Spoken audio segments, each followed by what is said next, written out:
So, hi.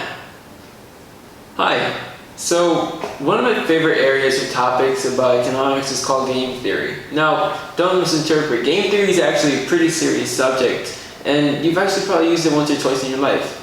So, why game theory? Well, game theory is the use of strategy between two or more people trying to optimize their own results. Let me give you two quick examples. I'm going to give this quarter to my friend only if he picks the hand I'm holding him in. If he picks the wrong one, he has to give me a quarter. So let's say he picks and he loses, and we decide to go again. Now, which hand would he decide to pick? Would he pick the same hand, even if in the last time I hit it in the other? Or would he still pick the other hand? In mathematical terms, he still has a 50-50 chance of getting this right. But he can improve his odds if he knew more about me. Am I the type of person that will hide it twice in a row in the same hand? Or would I be predictable and switch it? What about me? I'm not trying to give off my quarter. Is he the type of player that would switch his guess from one hand to the other? Or is he the type of player that will try the same hand twice in a row? If we were to play this game several times in a row, both of us will begin to sort of read each other. The study of this pattern emerging in this game is called game theory. Welcome to the flip.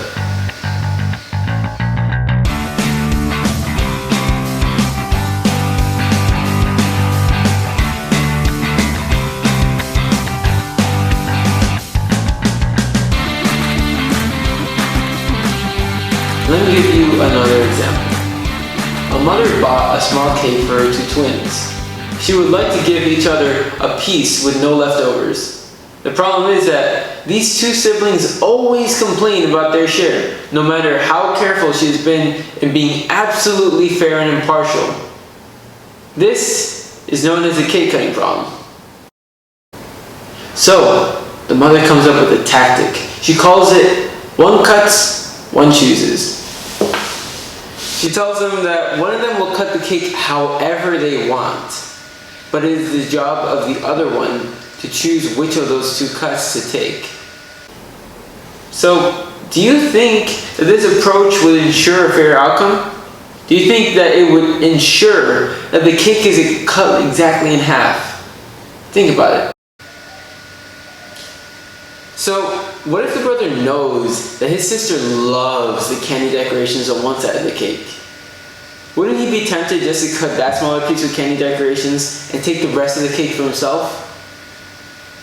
Would the sister really choose the smaller piece just because it had the candy decorations? Or would she choose the bigger piece, knowing that her brother values volume over decoration? I know that these problems seem artificially created for game theory, but I have found that many of our daily interactions actually comply with the ideas that the cake cutting problem has provided and the quarter in hand. One of the areas of economics that I find very compelling is called behavioral economics. As its name implies, behavioral economics focuses on how our choices vary from the classical economic theories based on different factors like social, emotional, or psychological factors. In my introductory examples, I hinted that beyond the pure mathematics of a chance game or an apparent way of cutting a cake, there are other factors that help guide the decision of the players. In my readings and classes that I've taken about economics, I found that there are three factors that help guide our decisions. How is the situation presented to us or framed for us? How we use our instincts to simplify and accelerate the process is called heuristics. How we let our emotions influence what would be an otherwise rational decision, that's basically called non-rationality. So let's talk more about this framing. So how the problem or situation is presented to us is known as framing. Like how you would frame a photograph. A negotiation could be seen as a battle between two or more people that only care about their own side. Or it could be seen as an opportunity to maximize each other's outcome in a collaborative way. The most successful negotiators frame their negotiations in the latter fashion. Two is how all of us create our own mental models or rules of thumb to make quick decisions. Most of us don't have the time to contemplate or reflect on every single decision we made every day. Heuristics is the simple shortcuts we use to judge situations or solve emerging problems.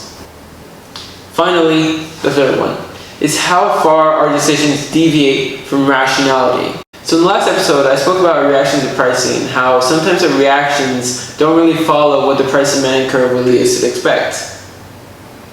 Understanding how these three factors play a role in our decisions is very important to understand game theory.